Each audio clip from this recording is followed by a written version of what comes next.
Standby lamang po. Ang sabi nga natin, yung Royal Kingdom of Maharlika ba, yung lakad nila sa Netherlands, ito ba'y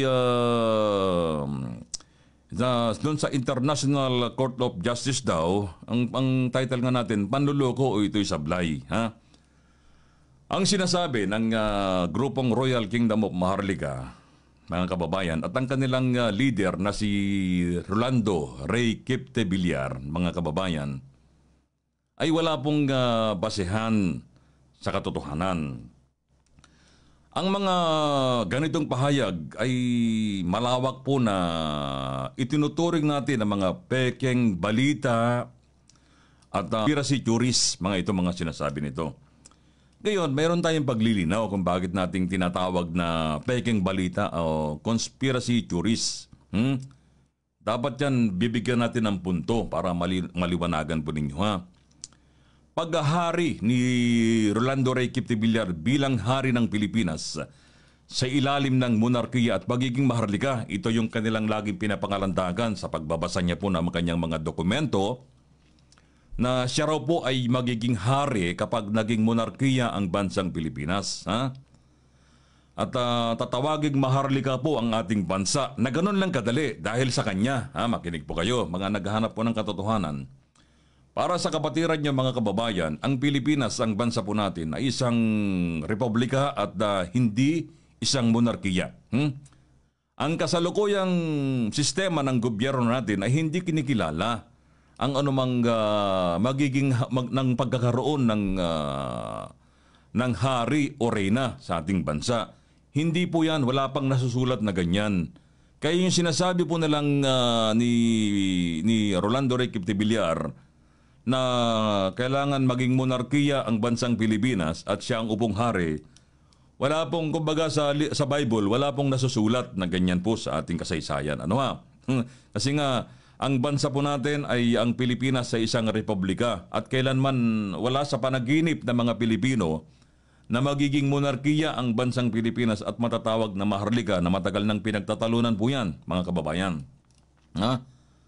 Kaya itong ideya ng Royal Kingdom of Maharlika o isang pre-colonial na kaharian ng Maharlika na mamumuno raw sa buong Pilipinas ay walang sapat na batayan itong mga to sa ating kasaysayan, mga kababayan.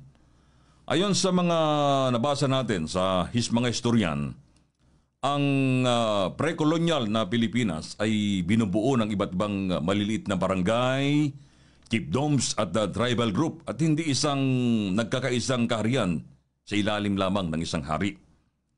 At sa kapatiran po ninyo, ang salitang maharlika, ito ay tumutukoy sa isang uri ng malayang mandirigma o nobilidad sa sinaunang lipunan ng Tagalog. Ngunit hindi ito pangalan ng isang buong kaharian o imperyo. At yung sinasabing pagpunta sa Netherlands at pakikipag-usap sa International Court of Justice sa ICJ para sa mga dokumentong ipinagkatiwala umano ni dating Presidente Ferdinand Marcos Sr. Mga kababayan, walang opisyal na report o kumpirmasyon mula sa International Court of Justice o anumang credible na international body tungkol sa naturang pagpupulong o pagtanggap ng mga dokumento mula sa Royal Kingdom of Maharlika o dito kay Rolando Rey Quipte-Villar na may kinalaman umano sa ipinagkatiwalang yaman ni Apo Ferdinand Marcos Sr. At ang kwento tungkol sa Marcos Gold o nakatagong yaman ay matagal na pong inimbestigahan yan at marami sa mga ito ay napatunayan walang basehan. Ha? Ulitin natin, walang basehan po yung mga yan, yung mga kwentong barbero na mga Marcos Gold, mga nakatagong yaman, matagal na po yan. Ang Talyano Royal Family at mga kwento, kaugnay ng kwento ng ginto ay pawang myths na paulit-ulit na binubuwag ng mga historian at fact-checkers. Yung fact-checkers katulad natin. Na tayo po'y nagsaliksik, tinignan natin lahat ang anggulo. Kung saan ba, katotohanan ba ito mga to? Kaya nga manauso pa ngayon sa social media yung salitang fact-checkers kasi maraming fake news, yan po yun.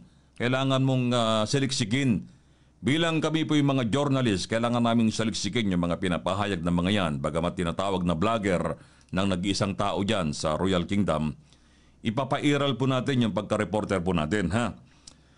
Sa kabatiran po ninyo mga kababayan, lahat ng bansa ay may utang sa Pilipinas. Kasi ang sinasabi nila na itong si Rolando Ray Capdevillar ay marami raw utang, di ba? Kung panoorin niyo po yung mga videos niya dito, lahat daw ng bansa po ay may utang sa Pilipinas. Nagkautang daw nung panahon ni Apo Marcos ang sinasabi. Ha? Ilang bansa yon? 174 na bansa na may utang. Ang may utang ito sa Pilipinas at pag kailangan ng singilin, sabi ni Rolando Ray Capdevillar. Ha? At yung mga ano na yan, yun yung magiging yaman po natin. Ha? Ganyan po yung sinasabi. Kaya nga mayroon tayong nag-fact check tayo. Ha? Kailangan natin sinuri natin. Sa kapatiran po rin nyo, lahat ng bansa ay may utang sa Pilipinas, sabi rito.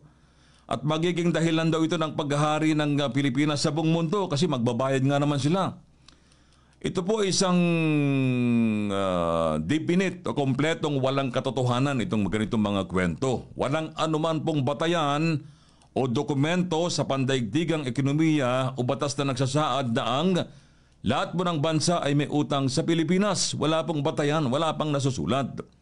Ang Pilipinas ay may sarili nitong mga utang sa ibang bansa at international financial institution. Ulitin natin, ang Pilipinas ay meron tayong utang sa ibang bansa at international financial institutions.